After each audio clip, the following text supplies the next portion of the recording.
ഓർക്കേണ്ടതായിട്ടുണ്ട്. ഞാനത് വിശദീകരിക്കാതെ വാക്യം മാത്രം പറഞ്ഞ് മറ്റൊരു കാര്യത്തിലേക്ക് പോകാനായിട്ട് ആഗ്രഹിക്കും. ഒന്നാമത്തെ കാര്യം 119:9. ഏതാ? ബാലൻ തന്റെ നടപ്പിനെ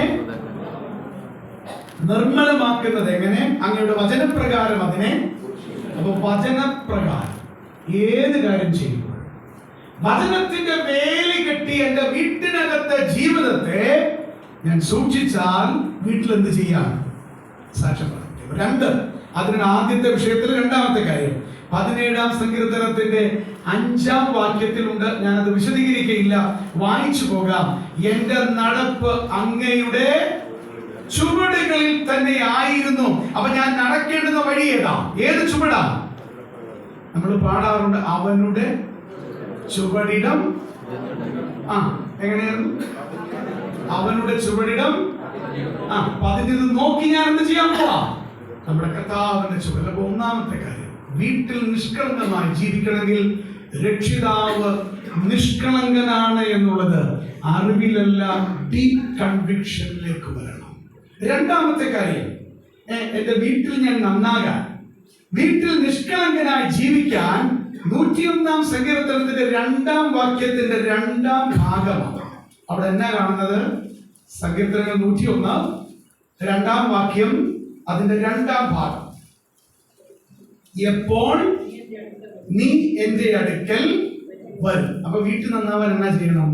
ദൈവം എന്റെ അടുക്കൽ വരും, ദൈവം എന്നെ സന്ദർശിക്കും.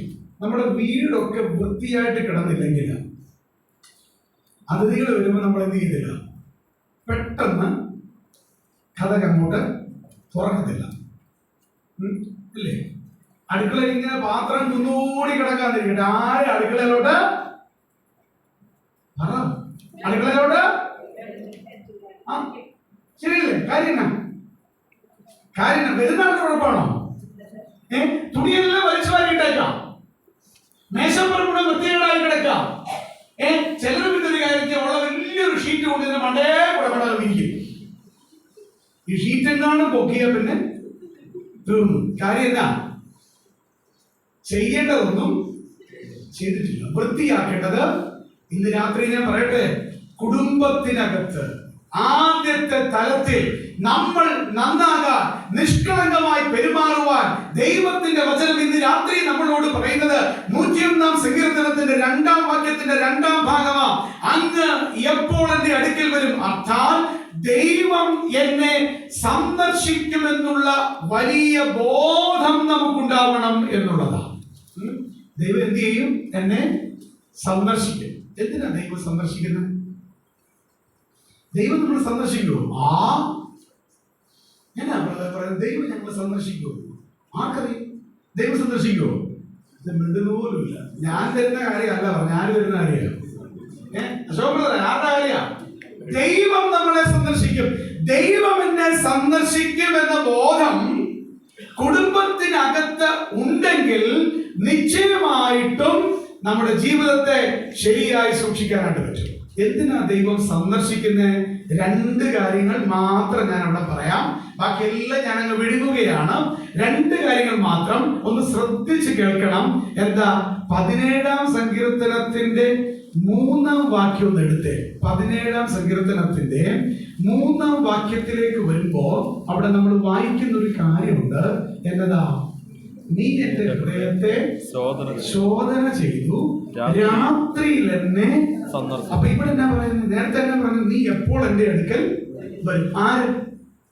കർത്താവ്. കുടുംബജീവിതം തന്നവൻ, കുടുംബത്തിനകത്ത് ജനിക്കുവാൻ എനിക്ക് മുഖാന്തരം ഒരുക്കിയവൻ, എനിക്ക് മാതാപിതാക്കന്മാരെ സഹോദരങ്ങളെ തന്നിട്ട് അവരുടെ മുൻപാകെ സാക്ഷ്യത്തോട് ജീവിക്കുവാൻ പറഞ്ഞവൻ, ആ കർത്താവ് നമ്മുടെ അടുക്കൽ വരും. പക്ഷെ 17-ാം സങ്കീർത്തനത്തിലേക്ക് വരുമ്പോ ആ വരവിന് ഒരു സമയം പറയുന്നുണ്ട്. എപ്പോഴാ?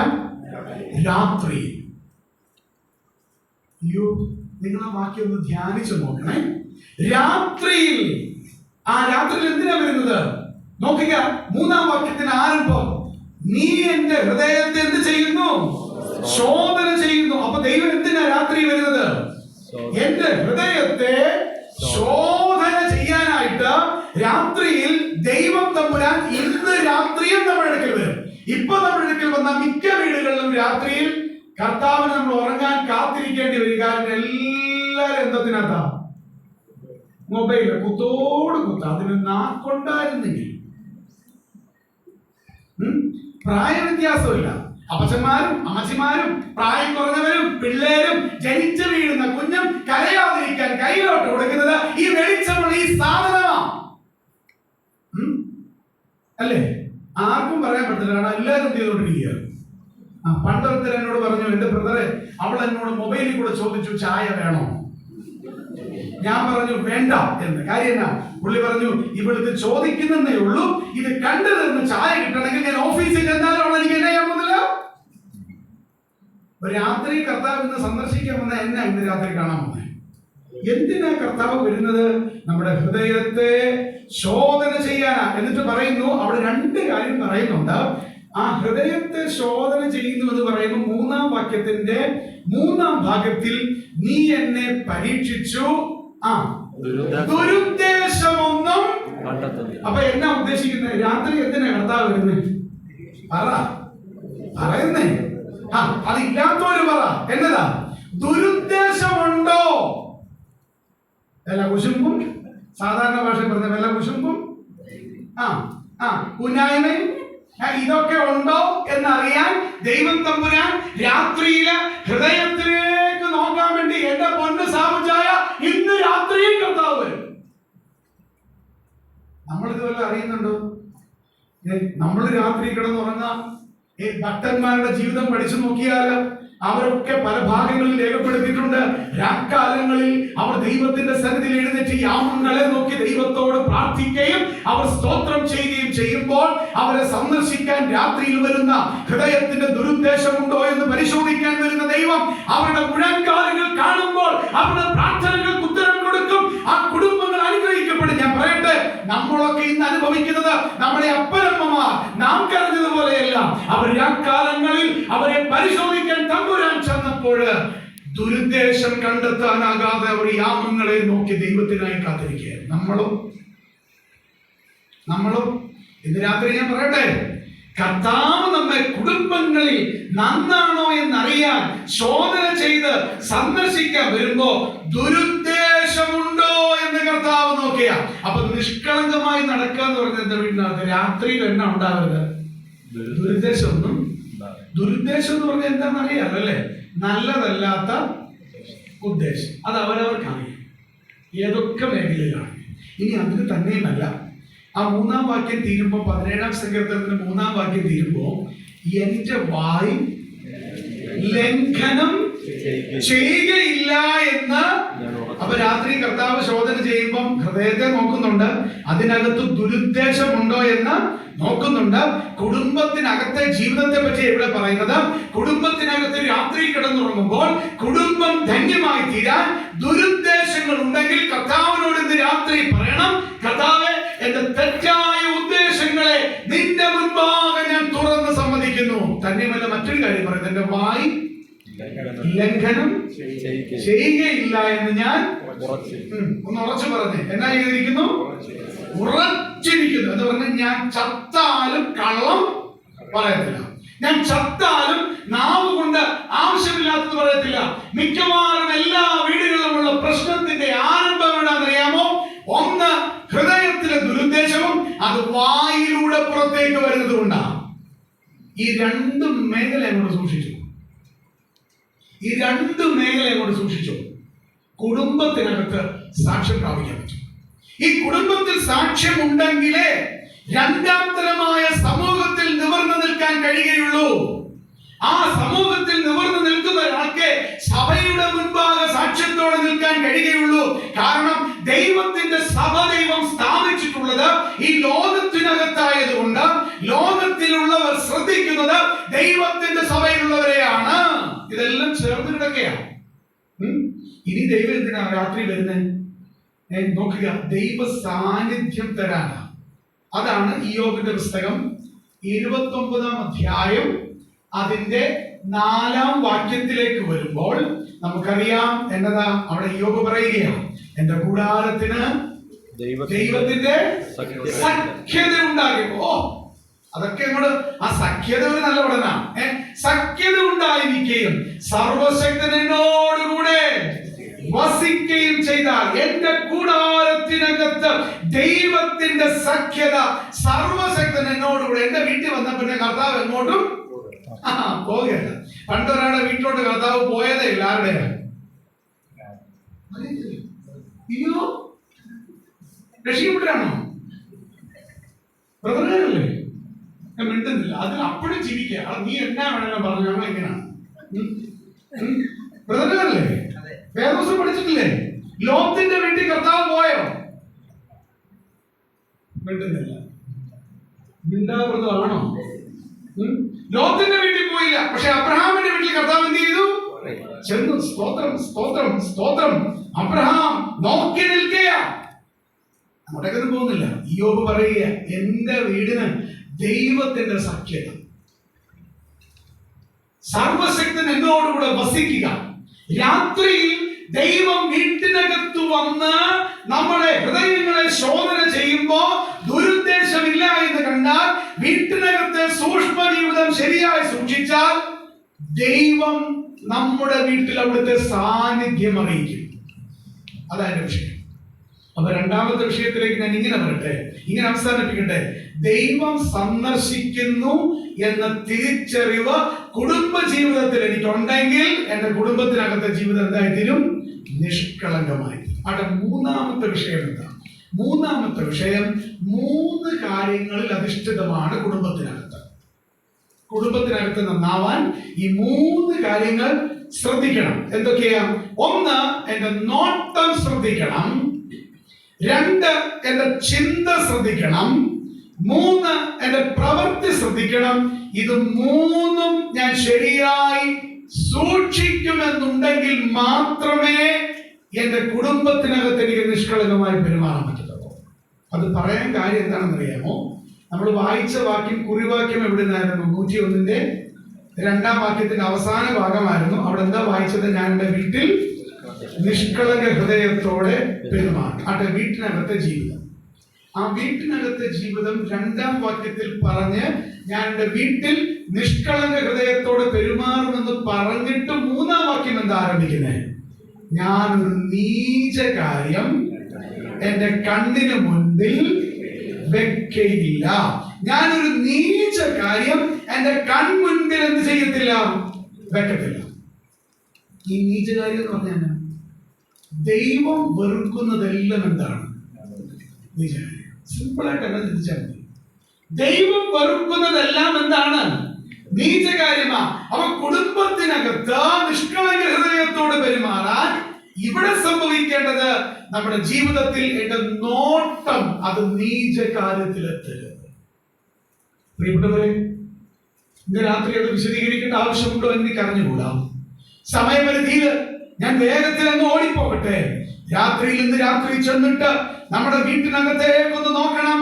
നാം കാണുന്ന കാര്യങ്ങള്, നാം വായിക്കുന്ന കാര്യങ്ങള്, നാം പറയുന്ന കാര്യങ്ങള്, നാം തമാശയായിട്ട് ചിന്തിക്കുന്ന കാര്യങ്ങള്, പലപ്പോഴും കുഞ്ഞുങ്ങളോട് നമ്മൾ തമാശയായി പറഞ്ഞു പോകുന്നത് ഏതെങ്കിലും ദൈവത്തിന് ഇഷ്ടമല്ലാത്ത വിഷയമാണെങ്കിൽ ദൈവം അതിനെ കാണുന്നത് ചെറുതായിട്ടല്ല, മറിച്ച് നീചമായ കാര്യമായിട്ടാ.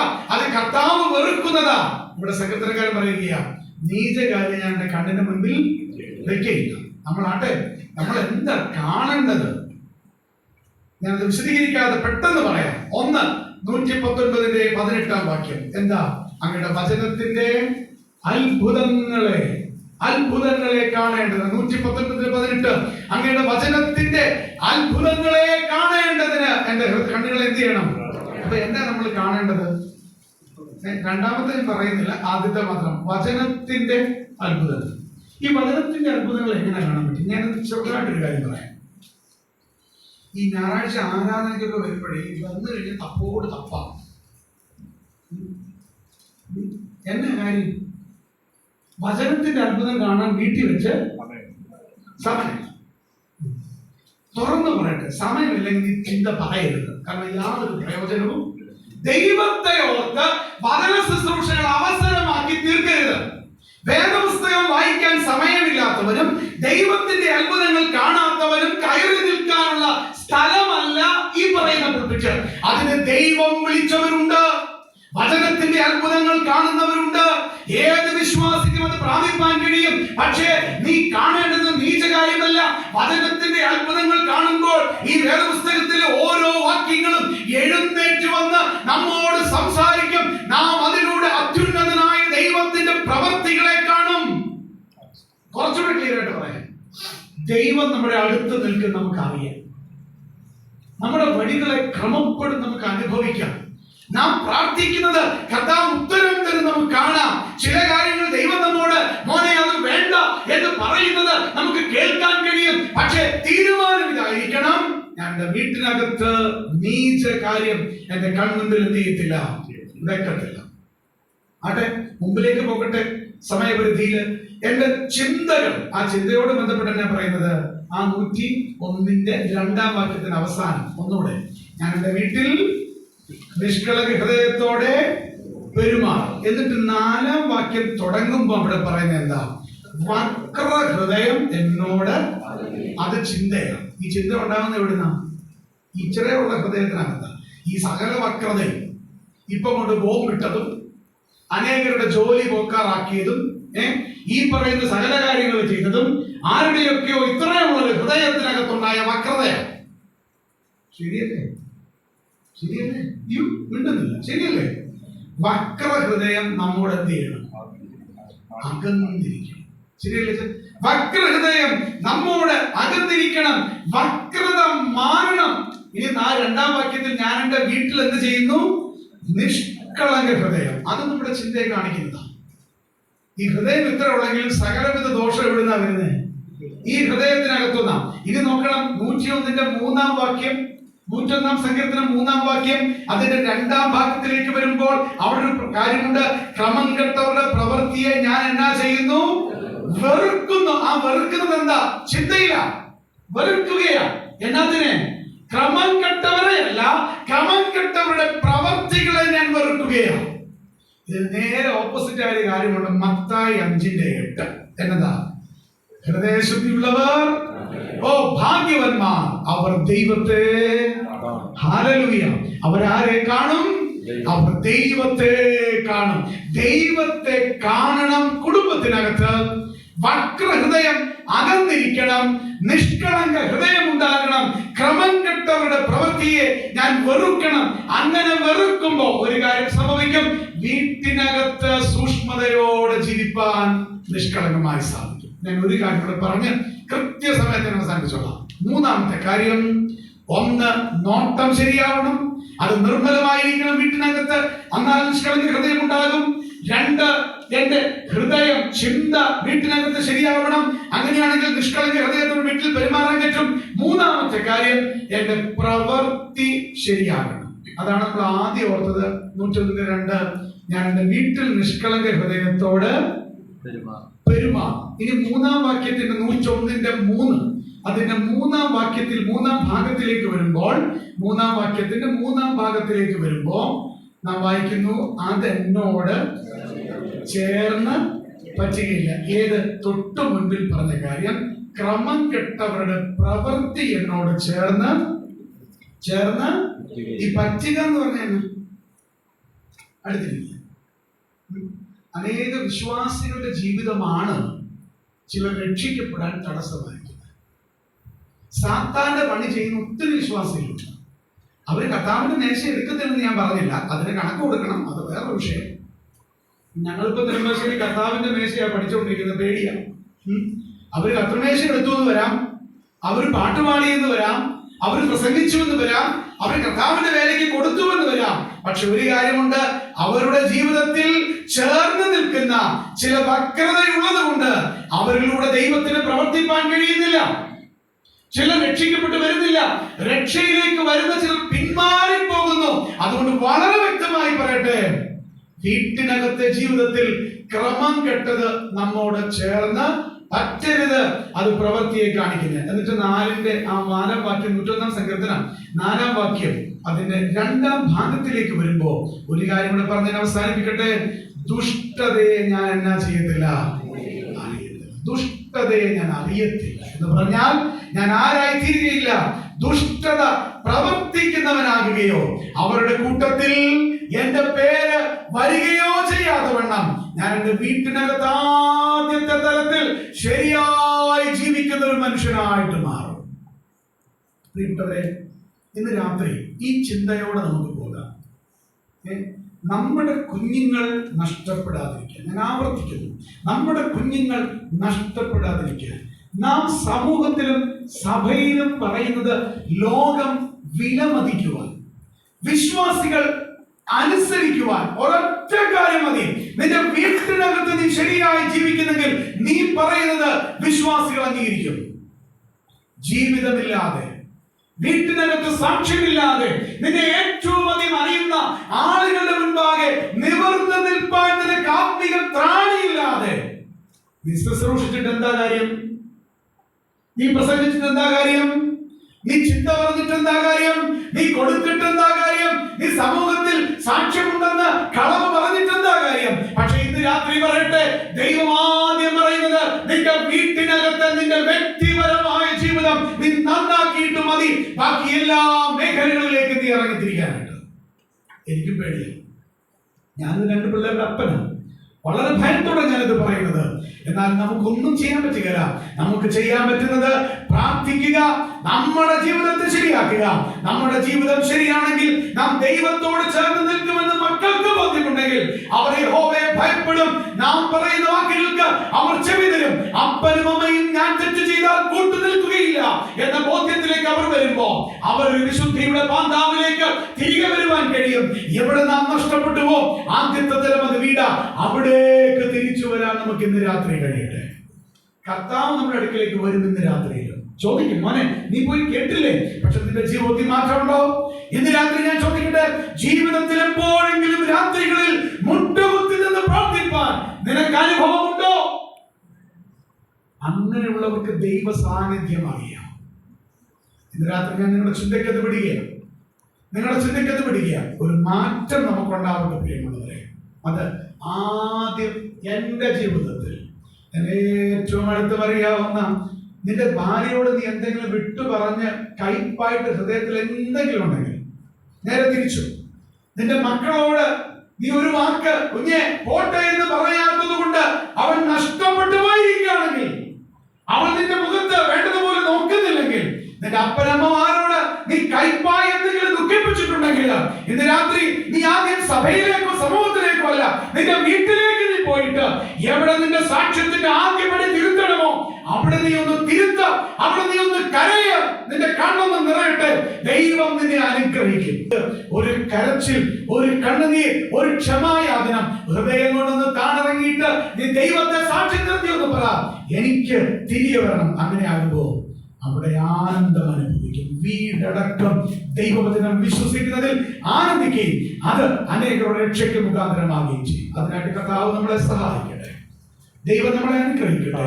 പ്രാർത്ഥനയുടെ നാളെ നമുക്ക് കാണാം. കർത്താവിന്റെ വരവ് താമസിക്കുന്നെങ്കിൽ എല്ലാവർക്കും ശുഭരാത്രി. ദൈവം സഹായിക്കും.